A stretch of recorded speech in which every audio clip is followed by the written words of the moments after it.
আরবুদা research সেন্টারের বিশেষ অনুষ্ঠানে আরো একবার আমাদের সকল দর্শক বন্ধুদের জানাবো অনেক অনেক স্বাগত। আরো একবার আপনাদের জন্য কিছু ক্রিটিক্যাল বা ক্রনিক ডিজিজ নিয়ে আমরা আলোচনা করব ঠিক কি আপনার প্রত্যেক দিনের করণীয় কাজ, কি একদমই আপনার করা উচিত নয়, কি করলে আপনি অনেক বেশি ভালো থাকবেন, অনেক দিন পর্যন্ত ভালো থাকবেন, এমনকি অনেক দিন পর্যন্ত সুন্দরও থাকবেন। সব বিষয়গুলো নিয়ে আমরা এই অনুষ্ঠানে আলোচনা করি, কারণ সুস্থতার পাশাপাশি সৌন্দর্য কিন্তু বড় ভূমিকা পালন করে। সুন্দর আপনি তখন থাকতে পারবেন যখন আপনি প্রচুর মেকআপ করবেন, একদম নয়, যখন আপনি ভেতর থেকে সুস্থ থাকবেন। আর এই সুস্থতাটা একমাত্র আপনাকে উপহার দিতে পারে একজন অভিজ্ঞ চিকিৎসক বা একটি অভিজ্ঞ সংস্থা, যারা জানে যে সত্যিকারে আয়ুর্বেদ বিষয়টা কি, যারা জানে ট্রিটমেন্ট কিভাবে করতে হয়, যারা জানে রিপোর্ট বেস ট্রিটমেন্ট কিভাবে হয়, বা সত্যিকারের আয়ুর্বেদ মেডিসিন, অত্যাধুনিক আয়ুর্বেদ মেডিসিন কাকে বলে বা কিরকম প্রকারের হয়, বা পঞ্চকর্মা ডিপার্টমেন্ট, বা প্রয়োজনে আপনাকে সুন্দরভাবে যোগা বা প্রাণায়াম শিখিয়ে দেওয়া, বা একটা ভালো ডায়েট আপনাকে সাজেস্ট করা, সবকিছু কিন্তু রয়েছে এনবিপি ইউনানি আয়ুর্বেদ রিসার্চ সেন্টারের হাতে।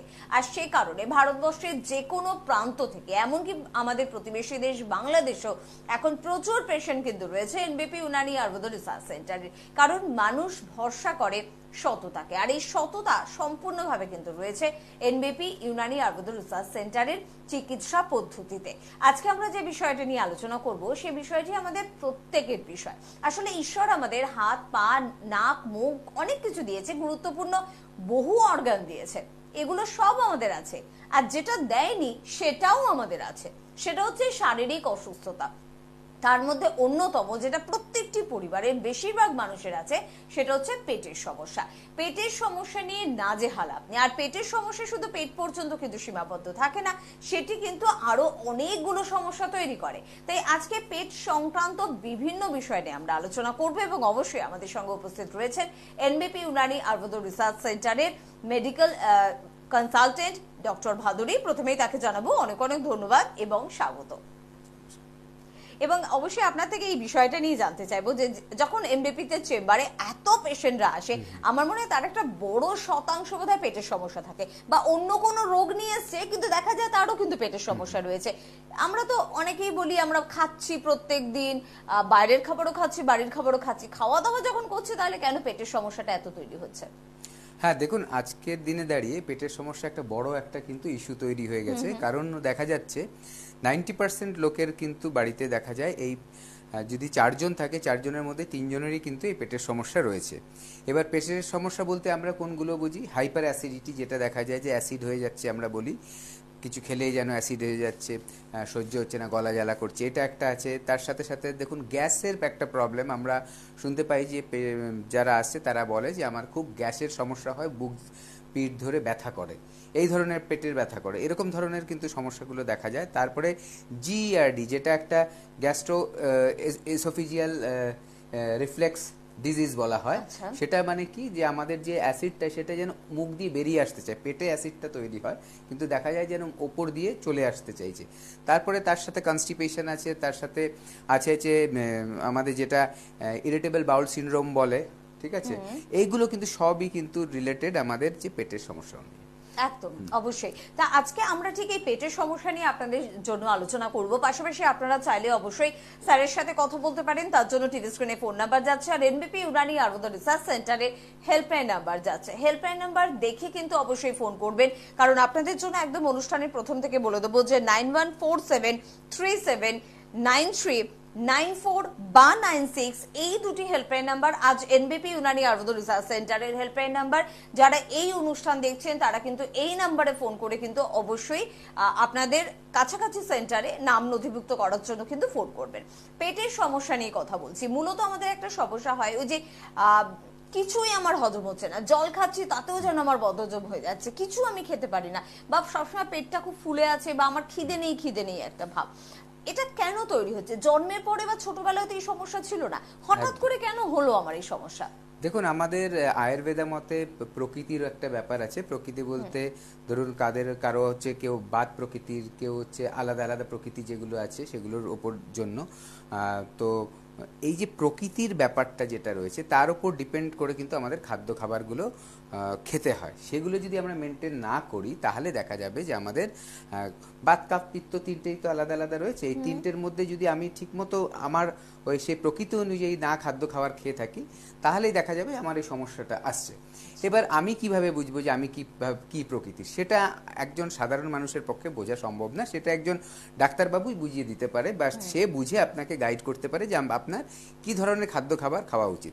এবার ধরুন সবাই বাড়ির মধ্যে ধরুন আমাদের একটা অনুষ্ঠান হলো, সেই অনুষ্ঠানে আপনি গেছেন, 5 জন রয়েছেন, 5 জন একই খাদ্য খাবার খাচ্ছেন, কিন্তু দেখা যাচ্ছে যে তার মধ্যে কারো খাদ্য খাবারটা স্যুট করছে, কারো স্যুট করছে না। এখানেই কিন্তু সেই ব্যাপারটা চলে আসছে যেটা আমি বলছিলাম প্রকৃতির ব্যাপারটা। একদম, তাহলে এই বিষয়ে আমরা আলোচনায় থাকবো। তবে কি আছেন আমাদের সাথে একটু দেখে নেবো। নমস্কার। হ্যাঁ, কে বলছেন? নমস্কার। কে বলছেন? আচ্ছা, কি প্রবলেম আপনার? পেটের সমস্যা। বয়স কত? 24 বছর। কতদিন ধরে হচ্ছে পেটের সমস্যা? 1.5 বছর 2 বছর। নিশ্চয়ই কোনো ডক্টর দেখাওনি? না না, ডাক্তার দেখিয়েছি কিন্তু ওষুধও খেয়েছি, ঠিক হয়ে যায়, কিন্তু ওষুধ যখন আবার বন্ধ করে দিই তখন আবার কন্টিনিউ হচ্ছে। আচ্ছা, আমি একটু জিজ্ঞাসা করছি, কোনো ওষুধের নাম বলতে হবে না, ডাক্তারবাবুর নাম বলতে হবে না, আপনি শুধু আমায় এটা বলুন আপনাকে যে ওষুধটা দিয়েছে সেটা কি অ্যাসিড কমে যাওয়ার ওষুধ? ধরুন অ্যাসিডটা যাতে না হয়, আপনার অ্যাসিড হচ্ছিল। এক্স্যাক্টলি। আচ্ছা, আপনি শুনতে থাকুন, সঙ্গে থাকুন। দেখুন আমাদের যে ভেতরে একটা অগ্নি থাকে আমাদের, যেটা মানে খাওয়া মানে ডাইজেস্টিভ ফায়ার বলা হয়, ঠিক আছে আয়ুর্বেদা মতে। সেই অগ্নির কাজ হচ্ছে আমাদের পেটে থাকে, সেই অগ্নির কাজ হচ্ছে আমাদের খাদ্য খাবারটাকে হজম করানো।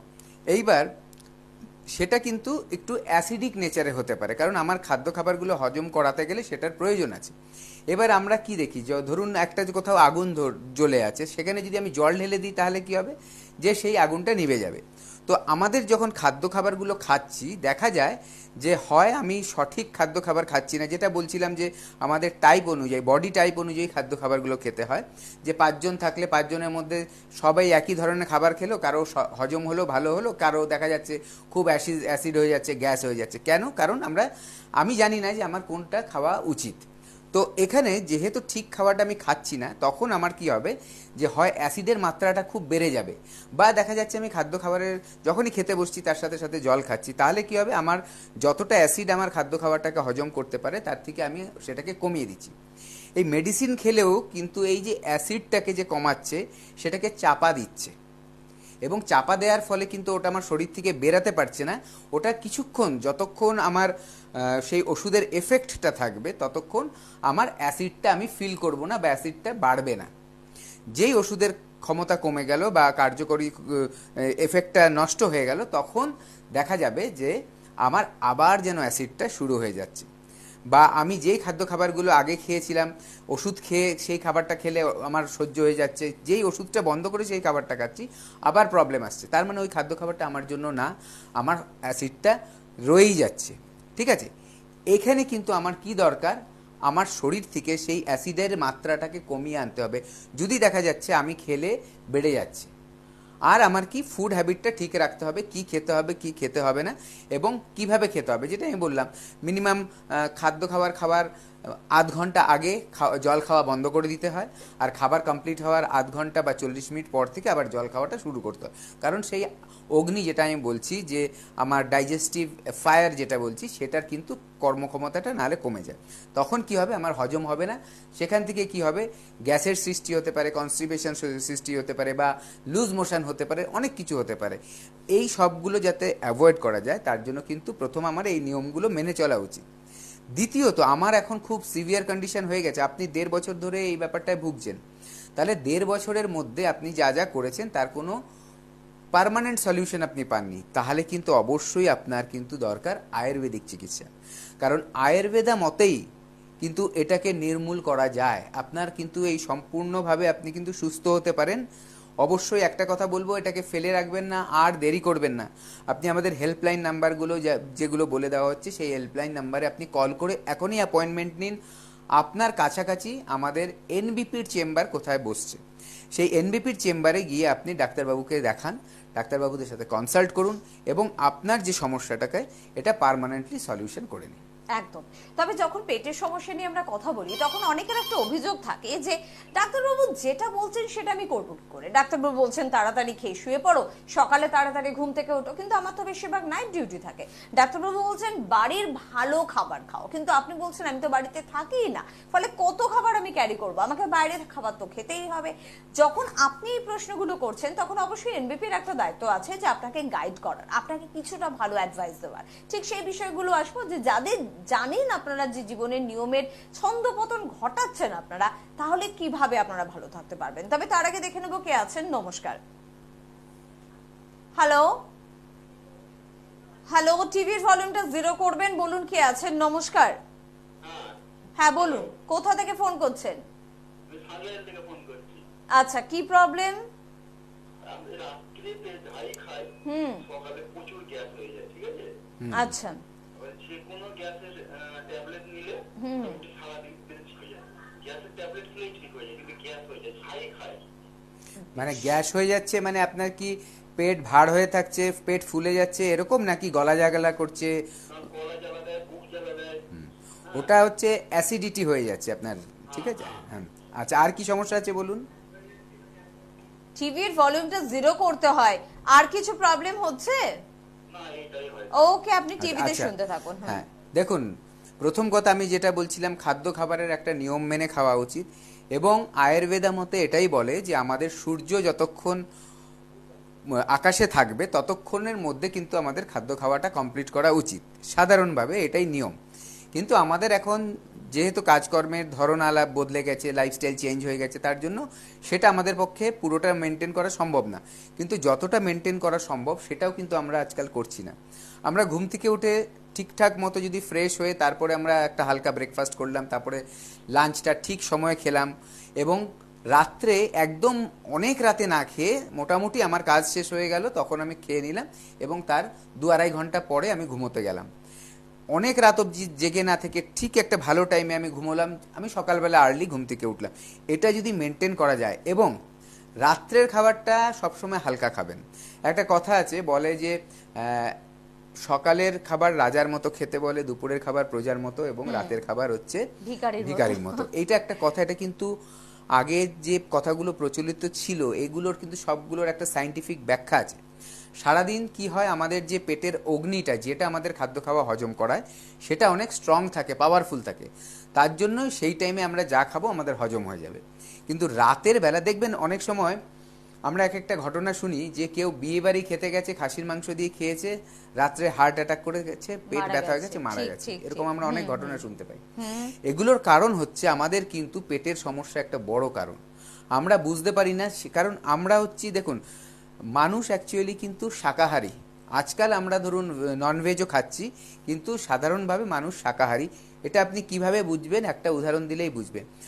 যে কোনো দেখবেন যারা শাকাহারী তারা জল চুমুক দিয়ে খায়, আর যারা মাংসাশী তারা জল চেটে খায়। এটা আপনি পরীক্ষা করে দেখুন, আমার কথাটা 100% যুক্তিযুক্ত হবে।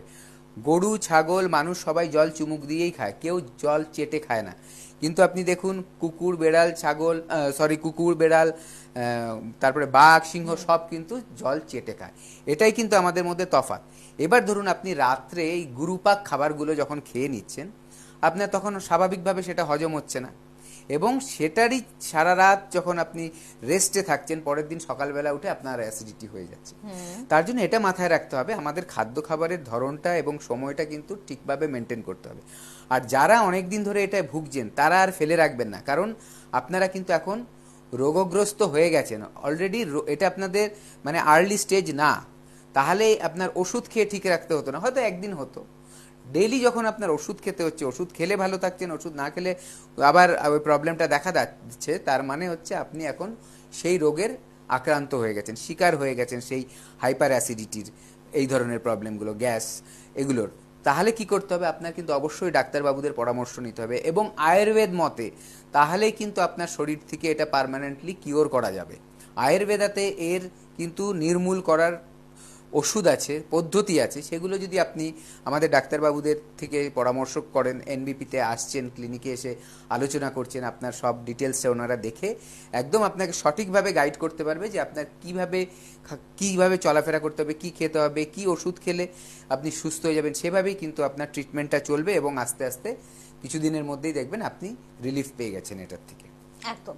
যেখানে পেটের সমস্যা নিয়ে আলোচনা করছি সেখানে এই অনুষ্ঠান সবার জন্য, এটা তো খুব জোরের সাথে বলতে পারি। কারণ ধরুন আমি কিডনি নিয়ে আলোচনা করছি, তাহলে কিডনির সমস্যা আমাদের প্রত্যেকের নেই, কিন্তু পেটের সমস্যা এতটা কমন সমস্যা যে এমন কোনো পরিবার নেই যে পরিবারে 2-4 জনের এই বিষয় নিয়ে আলোচনা শোনার প্রয়োজনীয়তা নেই। তাই অনুষ্ঠানটা মনোযোগ সহকারে শুনবেন। আর যখন পেটের সমস্যা নিয়ে আলোচনা করব তখন এই যে মূলত যেটা আমরা আলোচনা করছি যে গ্যাস হয়ে যাচ্ছে, অ্যাসিড হয়ে যাচ্ছে, বুক জ্বালা করছে, এটা যেরকম একটা সমস্যা, দ্বিতীয় আর একটা সমস্যা পাওয়া যায় যে কোষ্ঠকাঠিন্য বা কনস্টিপেশনের সমস্যা। তৃতীয় আর একটা সমস্যা পাওয়া যায় যে আমার কিছু খেলেই মনে হচ্ছে আমাকে ওয়াশরুমে যেতে হবে, আমার একটা প্রেশার আমি অনুভব করছি, কিন্তু সেটা যেন পরিষ্কার হলো না। আমি ঠিক এই শেষের দুটো বিষয় নিয়ে একটু আলোচনা শুনতে চাই, যে কনস্টিপেশন আর এই বারবার ওয়াশরুমে যাওয়ার একটা টেন্ডেন্সি, এই দুটো তো পেটের সমস্যার মধ্যেই পুরোপুরি অন্তর্ভুক্ত। একদম একদম। দেখুন আমাদের কি হয়, বা আমাদের যখন খাদ্য খাওয়াটা হজম হয় না বা সঠিকভাবে সেটা পচন হয় না, তখন কি হয়, দুটো ব্যাপার হতে পারে। যদি দেখা যাচ্ছে সেটা হয় স্টমাকটা আপসেট হয়ে গেছে, সেখানে দেখা যাচ্ছে বদহজম হয়ে গ্যাস হয়ে গেল, কনস্টিপেশন হয়ে গেল, মানে সেটা স্টুলটা আমাদের পাস হচ্ছে না। যখন স্টুল ভালো করে পাস হবে না তখন কিন্তু আমাদের গ্যাসের প্রবলেমটা আসবে, এটা একটা। আবার দেখা যাচ্ছে এমন কিছু আমরা খাদ্য খাবার খেয়েছি যাতে আমার ওই পেটের ভিতরে কিন্তু অনেক ব্যাকটেরিয়া থাকে, ঠিক আছে, সেগুলো ভালো, সেগুলো আমাদের কিন্তু সাহায্য করে আমাদের হজম হতে, কিন্তু দেখা যাচ্ছে সেগুলো আমার খাদ্য খাবারের ধরনে সেগুলো মরে যাচ্ছে। সে তখন কিন্তু আমার এখানে দেখা যাবে যে লুজ মোশন শুরু হয়ে গেছে, ঠিক আছে। সেখান থেকেও কিন্তু লুজ মোশন থেকেও গ্যাস সৃষ্টি হয়। তার জন্যই দেখবেন যখন লুজ মোশন হয় অনেকক্ষণ আপনার খিদে পাবে না। যখন আপনি রিকভারি করবেন, যখন সুস্থ হতে থাকবেন, দেখবেন তখন আস্তে আস্তে আপনার খিদেটা পাচ্ছে। তখনই কিন্তু সবাই বলে যে হ্যাঁ, খিদেটা পেলেই খাবারটা উচিত, তখন তার আগে অবধি কেউ খাবে না। এটা বাড়িতে কিন্তু প্রচলিত আছে, ঠিক আছে। তো এই ব্যাপারগুলো মাথায় রাখতে হবে। এই যে কনস্টিপেশন হোক বা লুজ মোশন হোক, এগুলোও কিন্তু পেটের বড় সমস্যা, যার কারণে দেখা যাচ্ছে আমাদের নতুন নতুন কিন্তু রোগের সৃষ্টি হতে পারে। একদম। আর এই বিষয়ে আপনাকে সচেতনতা অবলম্বন করতে হবে, নিজে ডাক্তারি করবেন না, যে কথাটা বারংবার বলি, কারণ পেটের রোগের ক্ষেত্রে এটা আমাদের একটা টেন্ডেন্সি আছে, আমরা প্রত্যেকে ডাক্তার হয়ে যাই এবং নিজে নিজে ট্রিটমেন্ট করি, মেডিসিন শপে গিয়ে বলি আমার এই প্রবলেম, ওষুধ দিন। দেখা গেছে কিন্তু এই সমস্যার জন্য যারা বলে কিনে ওষুধ খান তারা কিন্তু বড় সমস্যা ফেস করে। তাই প্লিজ রিকোয়েস্ট আপনাদের, যারা আমাদের এনবিপির অনুষ্ঠান দেখতে ভালোবাসেন বা যারা এনবিপির অনুষ্ঠান নতুন দেখছেন, প্রত্যেককে যে পেটের সমস্যা সেটা গুরুতর সমস্যা এবং তার জন্য অভিজ্ঞ চিকিৎসকের পরামর্শ নিন। কে আছেন? নমস্কার। হ্যাঁ, কে বলছেন? আমার নাম পাল বলছি। কোথা থেকে? আমি নাগের বাজার থেকে। কি প্রবলেম আছে? প্রবলেমটা আমার মায়ের কিছুদিন ধরে প্রচন্ড হাতের মধ্যে পেইন হচ্ছে একটা, প্রচন্ড হাতে? হ্যাঁ, হাতের মধ্যে। কোন হাতে? কোথায়? হাতের কোথায়? আপনার যেখানে হাতটা চেক হচ্ছে না, ঠিক ওখানে শোল্ডার। আচ্ছা, শোল্ডারের কাছে মা একটা পেইন ফিল করছে, এর জন্য কোনো ডক্টর দেখানো হয়নি তো?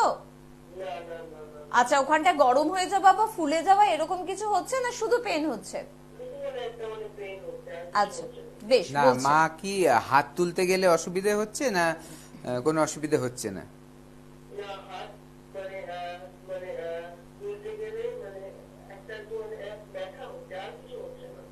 আচ্ছা, আর বলছি মায়ের ঘাড়ে কোনো ব্যথা বা কোনো কিছু এই ধরনের?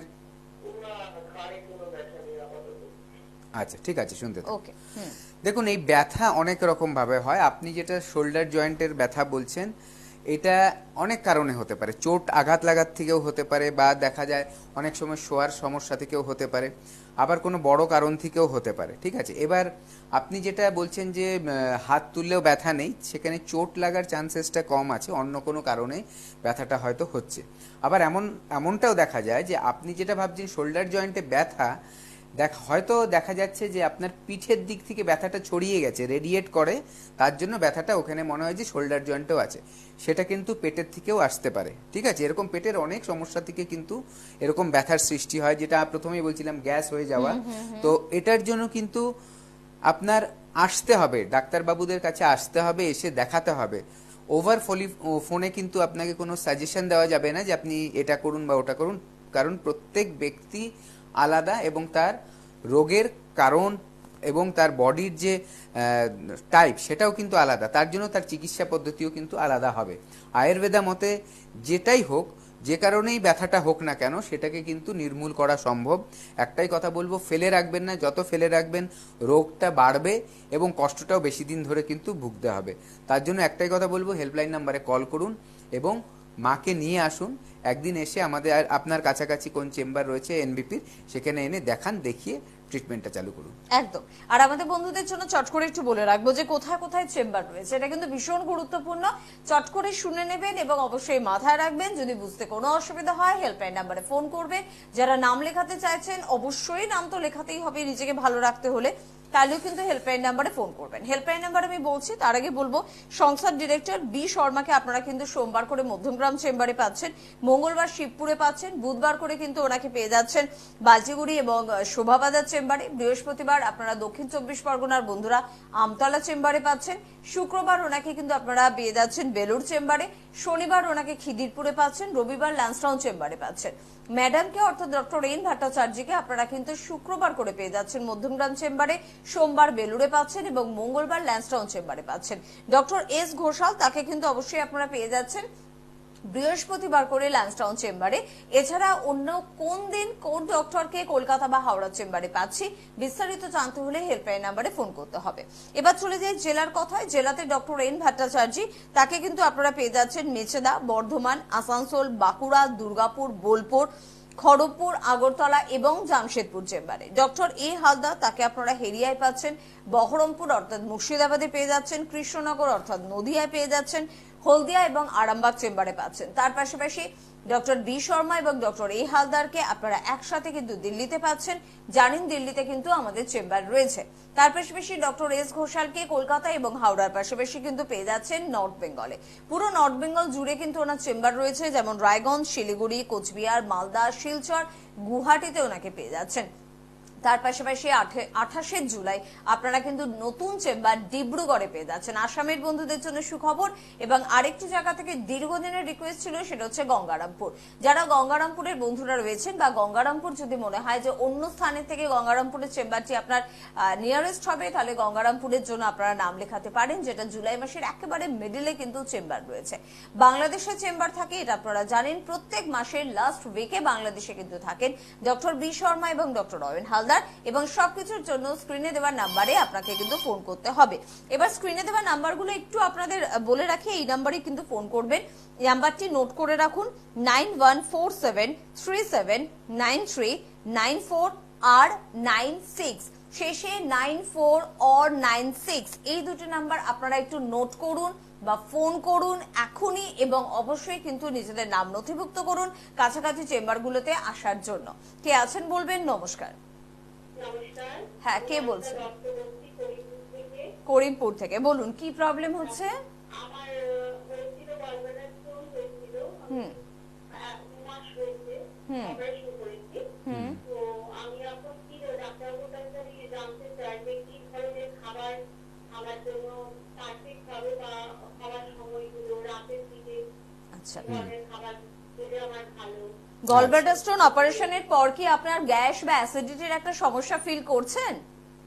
একটু ফিল করছি পিছের দিকে হালকা হালকা। এটা তো হবে বেশ। হালকা আর মানে শুনে করে আমি নিউজের করতে খাচ্ছিলাম, তো আমার মনে হচ্ছে একটু কনস্টিপেশন আসছে।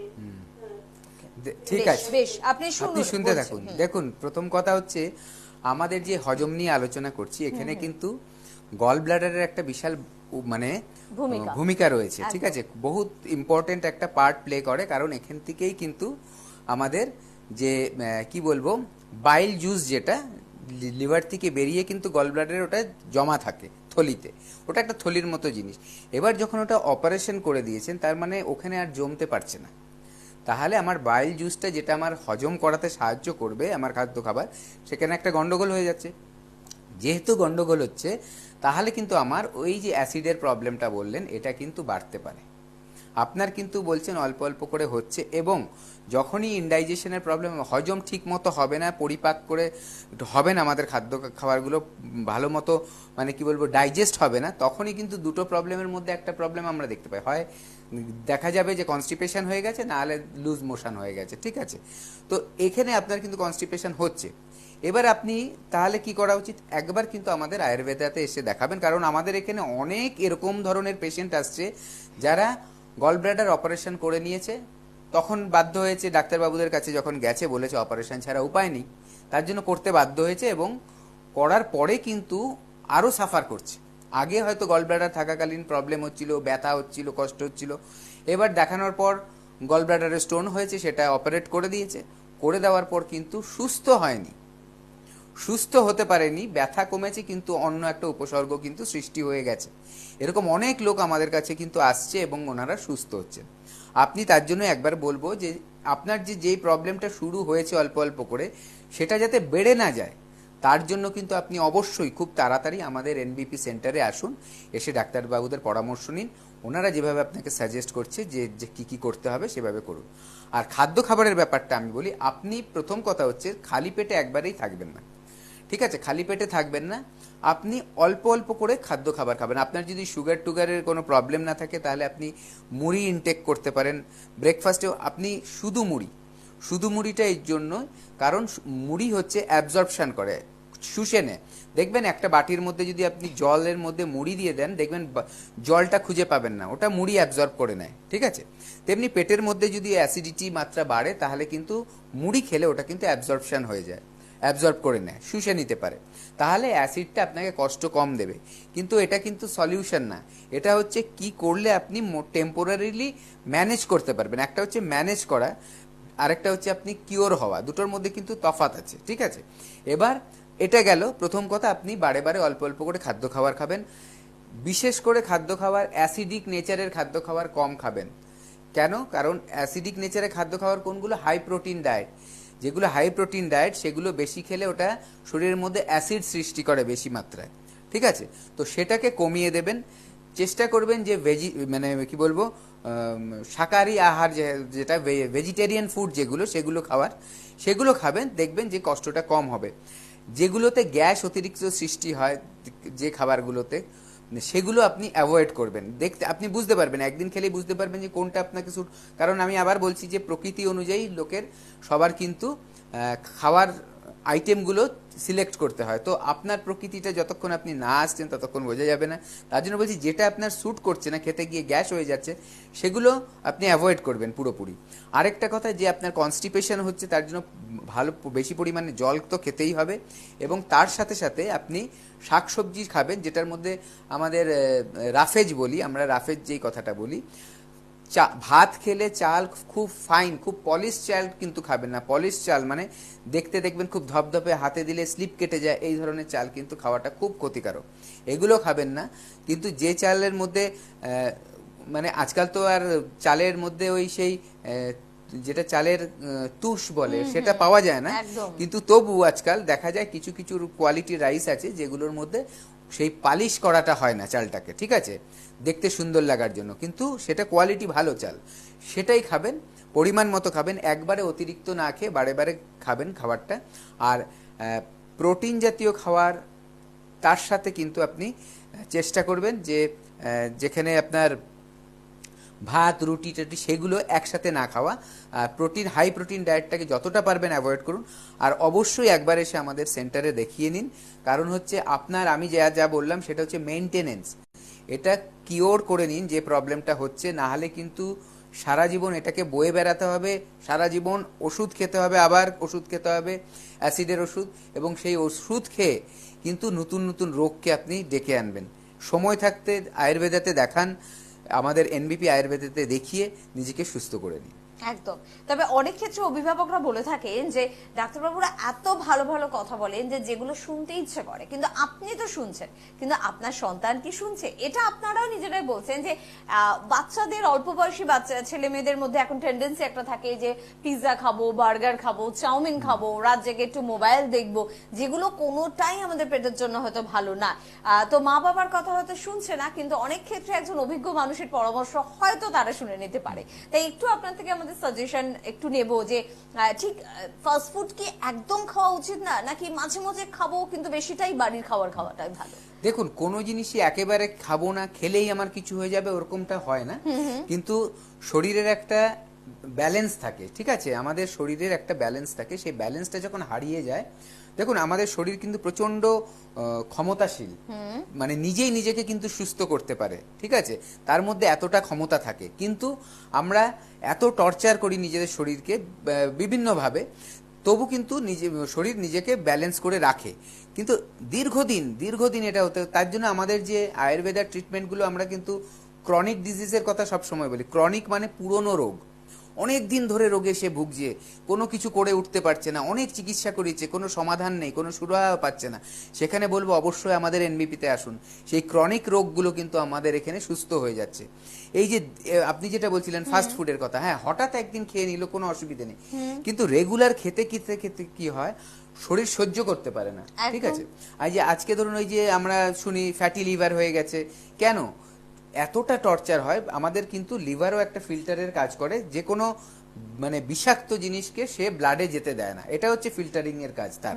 তার জন্য যে কোনো আমাদের পুষ্টিগত খাবার বা যে কোনো মানে খাবার যেটা শরীরে ব্লাডে চলে যায়, তার আগে কিন্তু এই দারোয়ান যে লিভার আছে তাকে কিন্তু ক্রস করতে হয়, ঠিক আছে?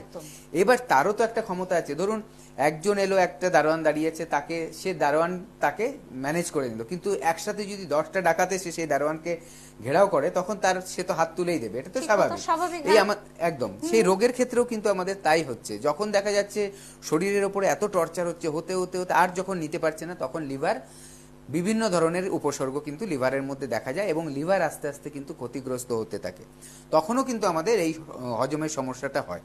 তো আমরা এই যে বাইরের খাবার, ফাস্ট ফুড, জাঙ্ক ফুড, বা ধরুন প্যাকেট ফুড আজকাল কিন্তু দেখা যাচ্ছে একদম যে বাচ্চা হামাগুড়ি দিচ্ছে তাকেও বাবা মারা আদর করে প্যাকেট ছিঁড়ে কোনো খাবার দিয়ে দিচ্ছে। দোষটা কিন্তু অভিভাবকদের থাকে, একদম তারা 100%। টিফিনে এখন বাচ্চাকে বার্গার পিৎজা পর্যন্ত দিয়ে দিচ্ছে। একদমই তাই। হ্যাঁ ঠিক আছে, তো এইটা কিন্তু আমাদের মাথায় রাখতে হবে যে তাকে, এই শিশুকে কিন্তু আমি বিষ দিচ্ছি, সেই আমার নিজের বাড়ির বাচ্চাটাকে কিন্তু আমি নিজে হাতে বিষ তুলে দিচ্ছি, এটা মাথায় রাখুন।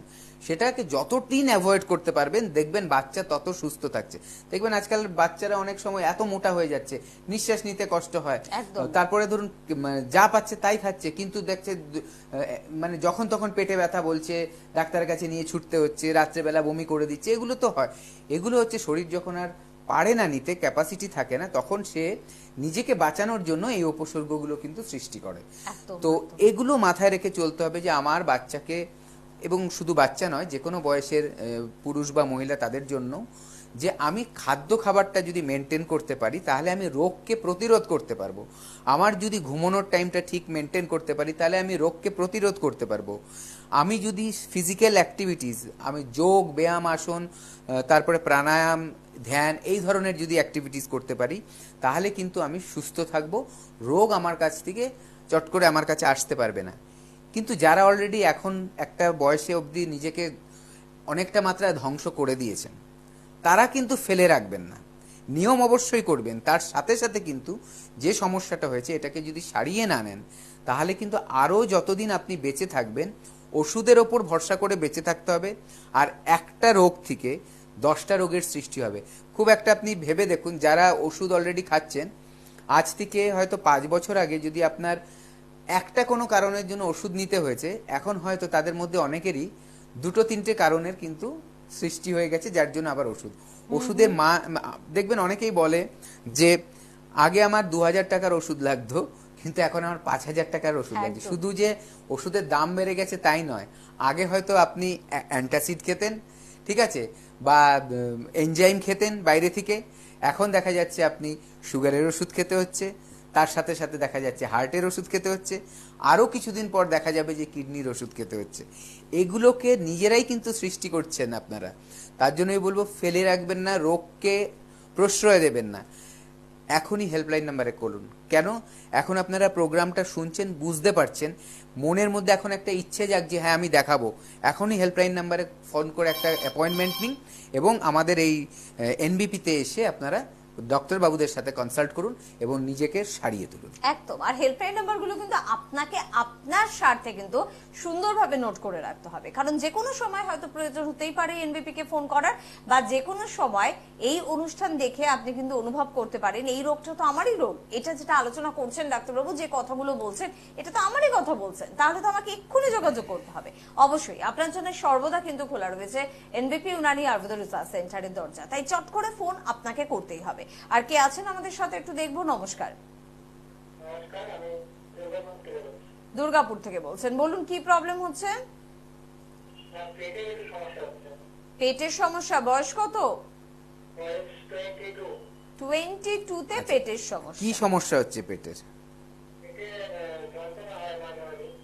আচ্ছা, আপনার খাওয়ার পরেও যন্ত্রণা হয়, পেট ফুলে থাকে। আচ্ছা। আচ্ছা আচ্ছা, খেতে পারি না। আপনি কি বাইরের খাবার খান? হ্যাঁ, আগে বাইরে খাবার খেতাম, তারপরে ওই সমস্যা আসার পরে আস্তে আস্তে খাওয়া কমিয়ে দিয়েছি। এখনো কি ঘরের খাবার যেটা খাচ্ছেন তাতেও কি সেই সমস্যাগুলো বাড়ছে না আস্তে আস্তে কমছে? হ্যাঁ, এখন আগের থেকে ভালো আছি, তবে আগে মানে সমস্যা হয়, এখনো মাঝে মাঝে সমস্যা হয়। আচ্ছা আচ্ছা তবুও হয়। আচ্ছা। আর আপনি নিশ্চয়ই স্টুডেন্ট এখন?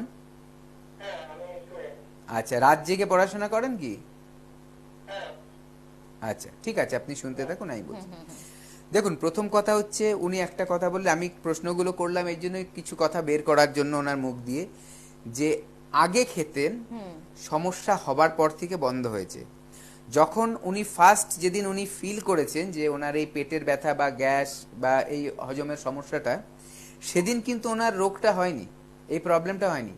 প্রবলেমটা হয়তো তার থেকে 1 বছর আগে থেকে শুরু হয়েছে।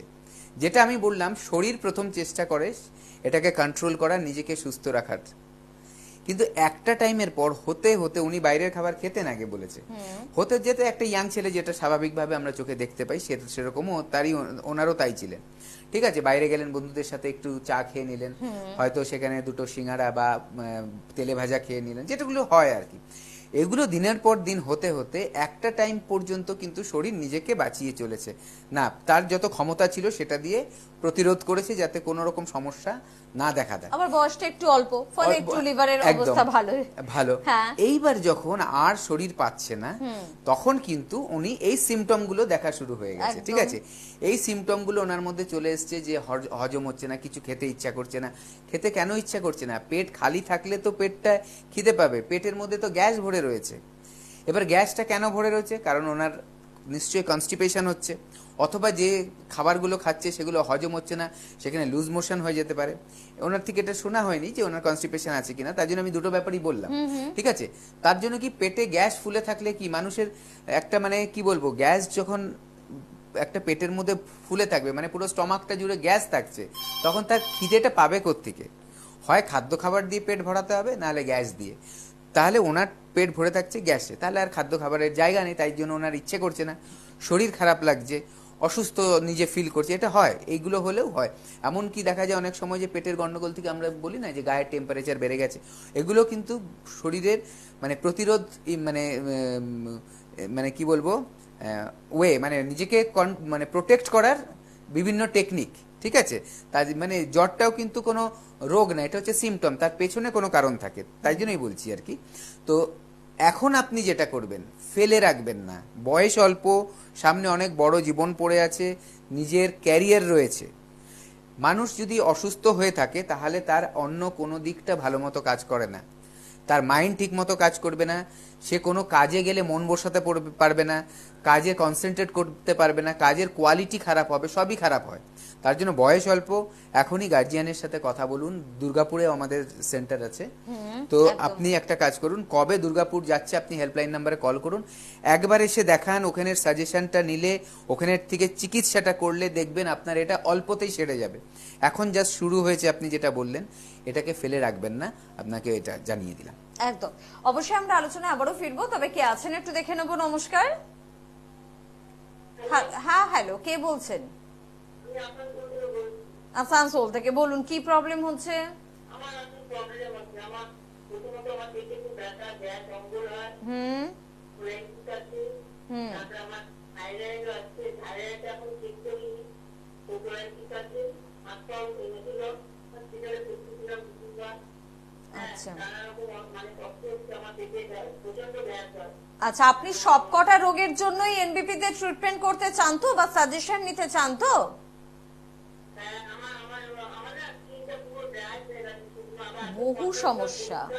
এখন দেখছি স্কিনটা পুরো খসখসে ড্রাই হয়ে হ্যাঁ, গেছে। আচ্ছা, আপনি কি থাইরয়েডের টেস্টটা করেছিলেন? থাইরয়েডের টেস্ট, না, থাইরয়েড এখনো করা হয়নি। সুগারের টেস্টটা করেছিলেন? ডান দিকটা একটু খোলা খোলা লাগছে। না, আচ্ছা, আপনাকে বলছি পরে ব্যাপারটা। আর আপনার কি সুগারের টেস্ট করেছেন কোনো সময়? না, ডাক্তার, সুগার টেস্টটা করা হয়নি, আর আমার থাইরয়েডটাও করা হয়নি। আচ্ছা, আমার পেটে সমস্ত রকমের আমার চিন্তা জায়গা তো সব হয়েছে, আল্ট্রাসোনোগ্রাফি থেকে সোনোগ্রাফি, হ্যাঁ, সেখানে রিপোর্টে কি এসছে, আল্ট্রাসোনোগ্রাফিতে কি এসছে? হয়েছে, সমস্ত রকম টেস্ট হয়েছে। আচ্ছা আচ্ছা আচ্ছা, এক হ্যাঁ, মিনিট, এক মিনিট। আপনার আল্ট্রাসোনোগ্রাফি রিপোর্টে কি এসছে? ওই আমার ছেলে তো বললো আল্ট্রাসোনোগ্রাফি দিয়ে ওটা হচ্ছে কোলাইটিস ধরা পড়েছে। ইনফেকশন ছিল। আচ্ছা আচ্ছা, এখন আপনি কতটা ভালো আছেন, মানে এই এই প্রকোপ? ভালো নেই ডাক্তারবাবু, আমার আচ্ছা বলবো যে আমার ওই যে হসপিটালে যখন ছিলাম না, তখন ওষুধগুলো আমার দামি দামি সব ওষুধগুলোই আমার সাপ্লাই হয়ে গেছে, ওষুধগুলোই ভালো করে পাইনি আমি খেতে। ওই ওষুধগুলো মানে কি বলবো, বলা উচিত নয়, ওষুধগুলোই আমাকে ভালো করে নিতে পারে, কিন্তু আমার 16-17 বছর মানে ইয়ে করেছিল, আচ্ছা আচ্ছা, করে দিত। ঠিক আছে, আপনি শুনতে বেশ, থাকুন, বলছি। আপনি টিভির সামনে থাকুন, টিভির সামনে থাকুন, ডাক্তারবাবু বলে দিচ্ছেন আপনাকে। দেখুন, আপনার সমস্যা অনেক, অনেক, হ্যাঁ। ঠিক আছে, কিন্তু কোনোটা সমস্যাই একসাথে আসেনি, একটার পর একটা করে আপনি গাফিলতি হয়তো প্রথম দিকে করেছেন, যখন খুব বাড়াবাড়ি হয়েছে তখন আপনি ডাক্তার দেখিয়েছেন, এবং সেই ওষুধগুলো যেগুলো আপনি বলছেন সেগুলো খেয়েও কোনো উপকার পাননি। এখানেই কিন্তু আয়ুর্বেদের দরকার আছে। একদম গোড়া থেকে জিনিসটাকে যদি সারাতে হয়, কিওর করতে হয়, সেটাকে রিলিফ দেয়া না, সিমটোমেটিক রিলিফ না। আপনার ব্যথা করছে, ব্যথার ওষুধ আপনাকে দেওয়া হলো, ব্যথা কমে গেল, এটা তাৎক্ষণিকের জন্য হয়, ইমার্জেন্সির জন্য ঠিক আছে। অতিরিক্ত ব্যথা আপনি সহ্য করতে পারছেন না, একটা ওষুধ খেলেন, ব্যথাটা ফিল করলেন না, অন্যরকম আপনার বডি রিয়াকশন করলো না, ঠিক আছে, যে আপনি ব্যথায় কষ্ট পেলে আপনার অন্যদিকে প্রবলেম হতো, কি আপনি ব্যথায় কষ্ট ছটপট করছেন, প্রেশার বেড়ে যেত, টেনশন হতো, এগুলো হতো, কিন্তু তাতে কিন্তু আপনি সুস্থ হলেন না। সেই মুহূর্তের জন্য ঠিক ছিল, কিন্তু এতদিন লং টার্ম আপনার একটার পর একটা, আপনি এখন বলছেন আপনার থাইরয়েডের সমস্যা হতে পারে, কারণ আপনার মনে হচ্ছে আপনার স্কিনটা ড্রাই হয়ে গেছে, সেখানে থাইরয়েড থেকে হতে পারে, হরমোনাল চেঞ্জেস আসলে হয়, সেখানে সুগার থেকেও হতে পারে যে স্কিন ড্রাই হচ্ছে, পেটের গন্ডগোল থেকে অনেক সময় দেখা যায় যে স্কিনটা ড্রাই থাকছে, এগুলো কিন্তু হয়। তো আপনি এখন যদি চান নিজেকে আবার সুস্থভাবে ফিরিয়ে আনতে, এতদিন যা করেছেন তার যা রেজাল্ট সেটা পাননি বলে আজকে ফোনে কল করছেন আমাদেরকে জানার জন্য কি তার সমাধান আছে।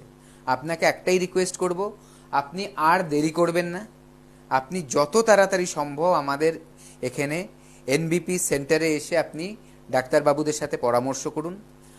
আপনি সুস্থ হবেন এতটুক বলা যাচ্ছে, আপনি সুস্থ হয়ে যাবেন, কারণ আয়ুর্বেদাতে সব ধরনের রোগের চিকিৎসা হয়। আর এনবিপির রেজাল্ট, সে ফিডব্যাক আপনারা কোনো সময় টিভিতে দেখতেই পাবেন, যে পেশেন্টরা কি বলে এখান থেকে ট্রিটমেন্ট নেবার পর, দারুণ রেজাল্ট হয়। সেটা আমাদের নিজেদের মুখে বলার থেকে পেশেন্টের মুখে যখন শুনবেন আরও আপনাদের কনফিডেন্সটা বাড়বে। একটাই কাজ করুন, আপনি হেল্পলাইন নাম্বারে কল করুন, একটা অ্যাপয়েন্টমেন্ট নিন, যে এর মধ্যে কবে আপনার কাছাকাছি আছে, ঠিক আছে, সেখানে যান, সেখানে গিয়ে ডাক্তারবাবুদের সাথে পরামর্শ করুন, এবং যা বলবে, দেখুন, দুমত করবেন না, মানে একবার আপনি ডাক্তারবাবুদের কথা শুনলেন, একবার নিজের বুদ্ধি দিয়ে বিচার করলেন না, যখন আপনি কোথাও যাবেন না, সেখানে বিশ্বাস করে যেটা আপনি করতে যাচ্ছেন সেটাকে 100% দেবেন। আগে দেখুন 100% দিয়ে কি হচ্ছে, দেখবেন ওনারা যেভাবে বলছে সেভাবেই কিন্তু আপনি আস্তে আস্তে আস্তে আস্তে সুস্থতার দিকে যেতে থাকবেন। সেভাবে করুন, দেখবেন কোনো টেনশন করবেন না, আপনি সুস্থ হবেন। কিন্তু আর এটাকে বেশি দিন ফেলে রাখবেন না যে আরও কিছুদিন পরে দেখাবো। আপনি এক কথা বললেন, আপনার বাড়ির লোক বললো না এখন দরকার নেই পরে, তাহলে ভুগতে সবাইকেই হবে, বাড়ির লোকও ভুগবে একটা টাইমের পর, আপনিও ভুগতে হবে। তাই তা না করে ইমিডিয়েট দেখান, আশা করছি আপনি সুস্থ হয়ে যাবেন তাড়াতাড়ি। একদম। আর আপনি কিন্তু ভীষণ মন মরা হয়ে গেছেন দিদি ভাই, এটা শুধু আপনার জন্য না, এটা অনেকের জন্য হয় যে আমি ট্রিটমেন্ট করছি, এখন একটা সময় হয়তো করিনি কিন্তু এখন তো করছি, কেন আমি ভালো হচ্ছি না, সঠিকভাবে মেডিসিন কেন আমাকে ডাক্তারবাবু দিচ্ছেন না, কেন আমার সাথে এরকমটাই হলো। এটা হয় না যখন মানুষ এনবিপি ইউনানি আয়ুর্বেদ রিসার্চ সেন্টারে আসে, কারণ এখানকার প্রত্যেকজন চিকিৎসক ভীষণ দায়িত্বশীল। এবং যখন আপনি এনবিপিতে আসছেন তখন শুধুমাত্র যে বি শর্মাকে দেখাচ্ছেন বা ডক্টর এস ঘোষালকে দেখাচ্ছেন বা ডক্টর এন ভট্টাচার্যকে দেখাচ্ছেন বা ডক্টর এ হালদারকে দেখাচ্ছেন এরকমটি নয়। এখানে একসাথে আপনি একজনকে দেখালো, পরামর্শ কিন্তু একসাথে সব চিকিৎসকরা নেন, এবং আপনার রোগটি যদি ক্রিটিক্যাল হয় তাহলে কিন্তু তারা একসাথে বুদ্ধি অ্যাপ্লাই করে আপনার ট্রিটমেন্টটা করে বা আপনার সমস্যার মূল উৎসটা কি, কোথা থেকে সমস্যাটা শুরু হলো সেটা কিন্তু খুঁজে বের করার প্রচেষ্টাটা করে। আর বলে না যে একতাই বল, যেখানে একসাথে অনেকের বুদ্ধি কাজ করে সেখানে কিন্তু অবশ্যই রেজাল্ট পাওয়াটার সম্ভাবনা বহু গুণ থাকে। তাই আপনি চাইলে একবার এনবিপি ইউনানি আয়ুর্বেদ রিসার্চ সেন্টারে যোগাযোগ করতে পারেন। স্ক্রিনে কিন্তু যাচ্ছে ফোন নাম্বার, প্রত্যেকের জন্য ফোন নাম্বার, এবং অবশ্যই আমি কিন্তু কোথায় কোথায় চেম্বার, কোন চেম্বারে কোন চিকিৎসককে পাচ্ছেন সবটা জানিয়ে দেবো। তবে তার আগে পেটের সমস্যা নিয়ে যেহেতু আলোচনা করছিলাম, ভালো জিনিসের ভালো সাইড এফেক্ট, খারাপ জিনিসের খারাপ সাইড এফেক্ট অর্থাৎ ব্যাড সাইড এফেক্ট অবশ্যই কিন্তু থাকবে। আজকে গুড ব্যাড নিয়ে আমরা আলোচনা নিশ্চয়ই করব, কারণ পেটের সমস্যা তো কোনো গুড সাইড এফেক্ট থাকতেই পারে না, যেটা সমস্যা তার তো ব্যাড সাইড এফেক্ট থাকবে। তো একটু জানতে চাইবো যে অনেকগুলো পেটের সমস্যার কারণে সমস্যা আমাদের আসতে পারে, কিন্তু পেটের সমস্যার কারণে স্কিন বা হেয়ারে কতটা এফেক্ট পড়তে পারে, আমার মনে হয় আমাদের বন্ধুদের এটাও জেনে নেওয়ার প্রয়োজনীয়তা রয়েছে। হ্যাঁ, এটা তো একটা বিশাল বড় ব্যাপার আজকালকার দিনে। দেখা দেখুন সবাই চায় যে নিজেকে প্রেজেন্টেবল রাখতে, দেখতে ভালো লাগবে, বয়সটা যাতে অতিরিক্ত না বোঝা যায়, এই জিনিসগুলো সবাই চায়। এবং চুল এবং স্কিন এই দুটো হচ্ছে আমাদের খুব একটা মোক্ষম পার্ট, যেগুলো দিয়ে আমাদের কিন্তু সৌন্দর্যটাকে আমাদের বজায় রাখা যায়। এবার দেখা যাচ্ছে যদি সেখানে চুলের ওপরে বাজে এফেক্ট আসে, চুল পড়ে যায়, টাক হয়ে যায়, বা চুল এত পাতলা হয়ে গেল চুল আর সুন্দর মতো স্টাইলিং করা যাচ্ছে না, চুল ভালো করে বাঁধা যাচ্ছে না, তাহলে কিন্তু চুলের সৌন্দর্যটা নষ্ট হয়। এর কিন্তু কারণ আছে, এই যে পেটের সমস্যা বিভিন্ন কারণে, এবং পেটের সমস্যা থেকে বিভিন্ন রিলেটেড বড় বড় যে সব রোগ হয় এগুলো কিন্তু পেটের সমস্যা থেকে আসে। 90% রোগ আজকাল আপনি খেয়াল করে দেখবেন, একটু মাথা ঠান্ডা করে, আমাদের শরীরে কোনো ভালো কিছু হলেও তাও কিন্তু পেট হচ্ছে তার একটা বিশাল বড় অংশ। ঠিক আছে, সেটা আবার যদি খারাপ হয় সেটাও কিন্তু পেট থেকে। দেখুন আমরা যে খাদ্য খাবার খাই তার বিশাল একটা রোল আছে, কোলেস্ট্রল থেকে শুরু করে সব কিছুই দেখুন, আপনি গলব্লাডারের স্টোন, কিডনির প্রবলেম, সব কিছুই দেখুন আমাদের খাদ্য খাওয়ার একটা বিশাল বড় রোল। তারপরে দেখুন ওষুধের কিছু সাইড এফেক্ট থাকে, আমরা জানি, সেগুলো পরের কথা, কিন্তু ইন জেনারেল তেমনি যে কোনো একটা ভালো কিছু হলে তাহলে কিন্তু আমাদের সেটা মুখমণ্ডল দিয়ে যাবে ভেতর দিকে, এবং ভেতর থেকে সুস্থতা থাকলেই কিন্তু তার প্রকাশ আমরা বাইরে দেখতে পাবো।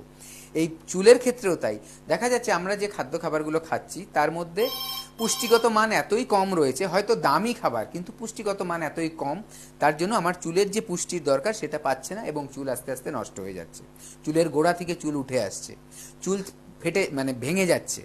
ঠিক আছে, চুলের মধ্যে যে একটা শাইন থাকে, চকচকে ভাব, সেটা আস্তে আস্তে নষ্ট হয়ে যাচ্ছে। এটা একটা হতে পারে। আবার এমন দেখা যাচ্ছে যে পেটের সমস্যার জন্য খাদ্য খাবার হজম হচ্ছে না, গ্যাস হয়ে যাচ্ছে, ঘুম আসছে না সঠিকভাবে, মানে একটা ডিপ্রেশন চলে আসছে ঘুম না হওয়াতে। তাতে কি হচ্ছে, স্কিনের ওপরে বয়সের ছাপ পড়ে যাচ্ছে, স্কিন কুচকে যাচ্ছে বয়সের আগেই। দেখা যাচ্ছে যে স্কিনের মধ্যে যে একটা জৌলস ভাব সেটা নষ্ট হয়ে গেছে, স্কিনটা ড্রাই মনে হচ্ছে।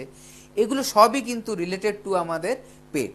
পেটটা কিন্তু বিশাল একটা ভাইটাল পার্ট আমাদের শরীরের। আমাদের ব্রেন যেমনি একটা কন্ট্রোল করে আমাদের বডি, আমাদের পেটও কিন্তু আমাদের বডিটা কন্ট্রোল করে, কারণ পেটের গন্ডগোল মানে হচ্ছে সারা শরীরে বিভিন্ন রকমের সমস্যার সৃষ্টি হওয়া। একদম। তবে আমাদের কাছে সব থেকে গুরুত্বপূর্ণ কিন্তু হয় সৌন্দর্যটা। দেখবেন কোনো একটা কারণে যদি আমাদের সৌন্দর্যের ঘাটতি পড়ে, তখন কিন্তু আমরা তাড়াতাড়ি জেগে উঠি যে আরে এটা তো আমাদের ঠিক করতেই হবে। তাই এই কথাটা বারবার আপনাদের কিন্তু আমরা জোর দিচ্ছি, পেটের সমস্যা থেকে হাজার একটা সমস্যা হতে পারে, কিন্তু তার মধ্যে একটা অন্যতম সমস্যা আমার হেয়ার বা আমার স্কিনের সমস্যা। অবশ্যই আলোচনায় ফিরবো। তবে কে আছেন দেখবো। নমস্কার। হ্যালো, কোথা থেকে বলছেন? সরি, আরেকবার বলুন। দুর্গাপুর। আচ্ছা, বলুন কি প্রবলেম হচ্ছে?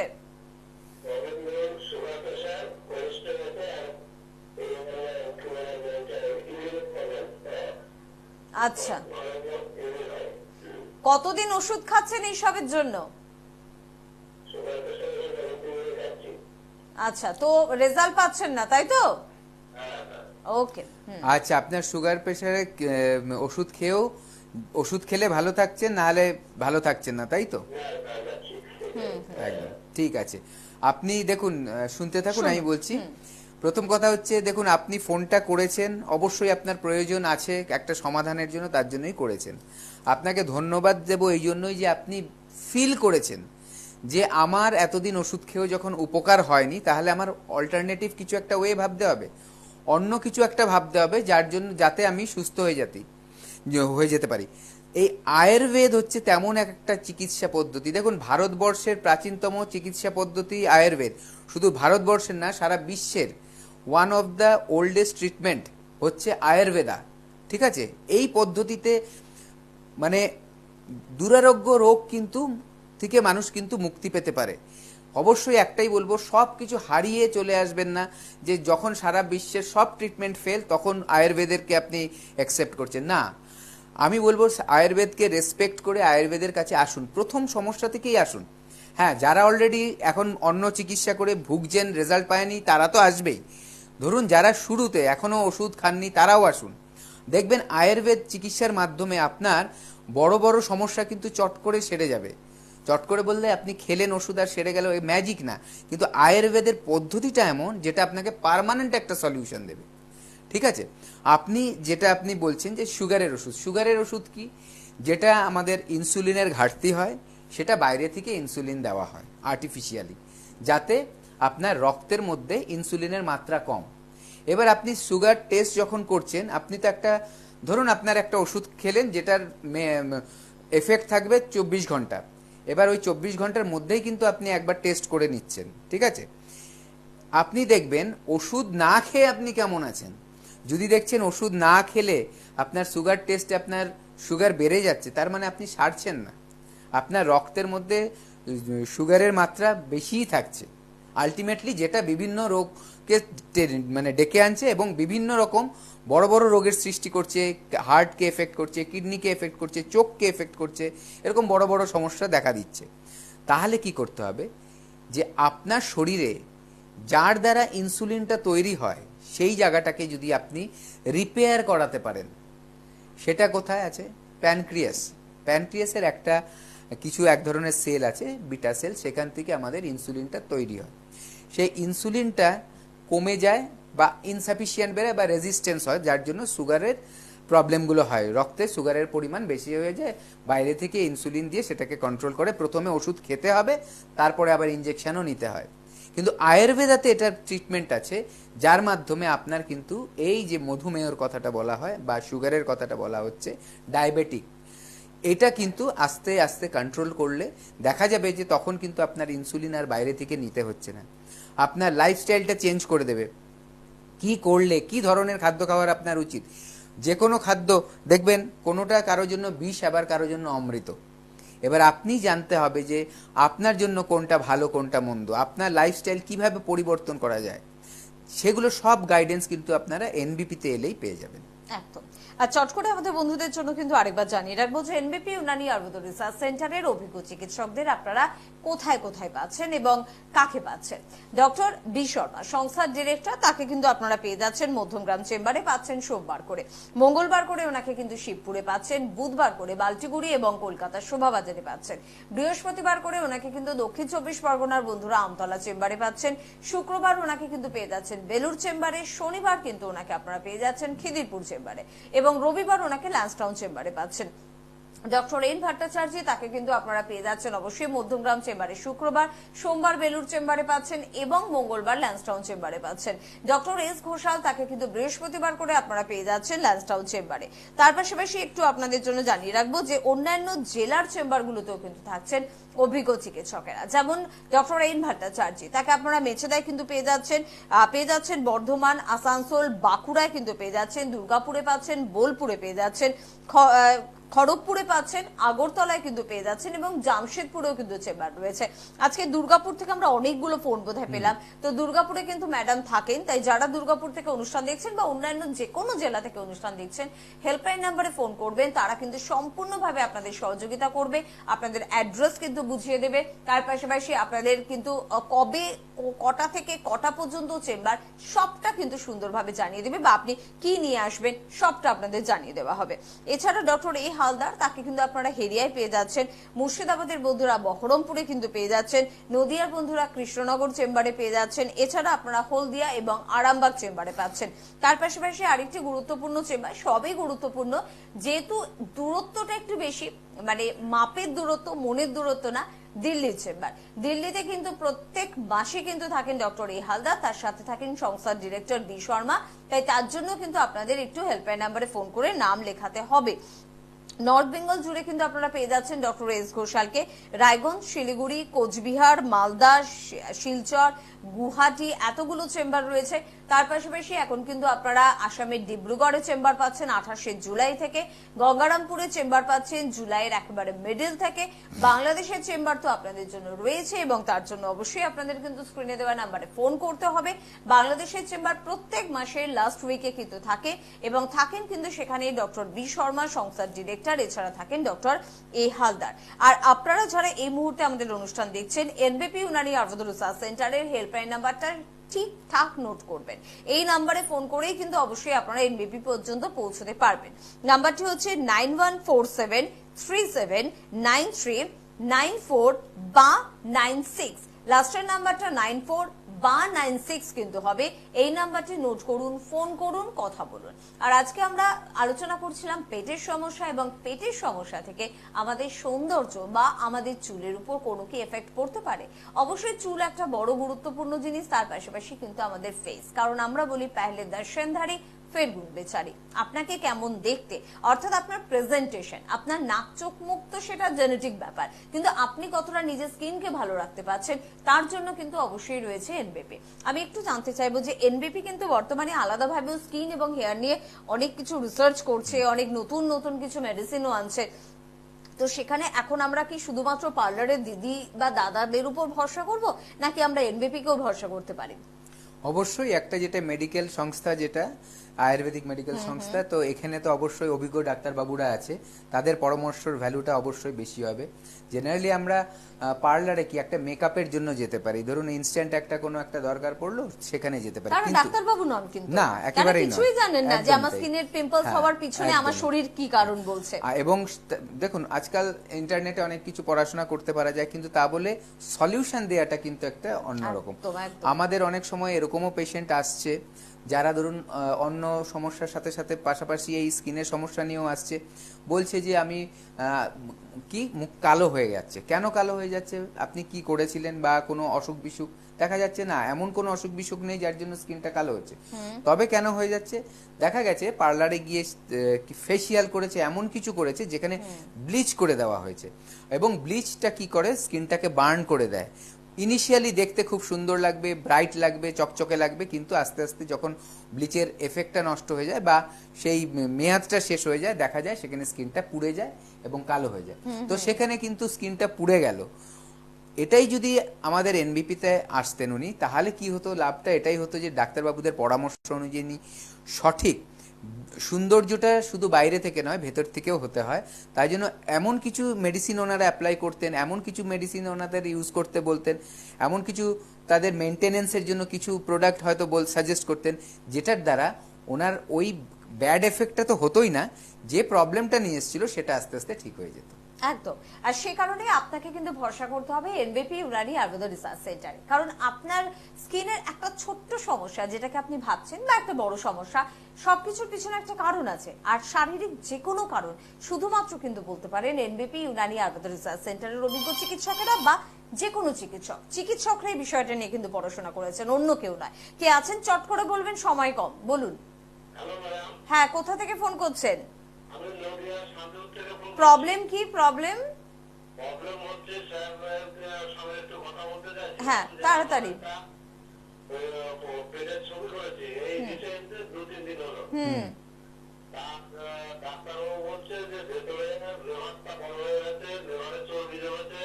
আচ্ছা, ফ্যাটি লিভারের সমস্যা। আপনি শুনুন, সময় একদম নেই, উনি বলে দিচ্ছেন। দেখুন, এই ফ্যাটি লিভারে যে চর্বি জমেছে, ফ্যাটি লিভার, এনলার্জ লিভার হয়ে গেছে, এটা কিন্তু মারাত্মক ব্যাপার। এটাকে ছোটোখাটো কিছু ভাববেন না।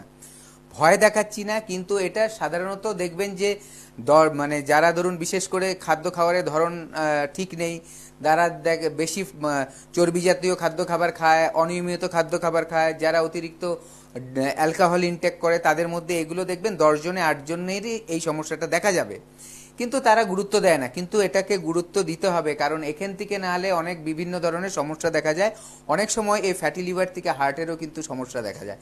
তাই হেল্পলাইন নাম্বারে কথা বলে একটা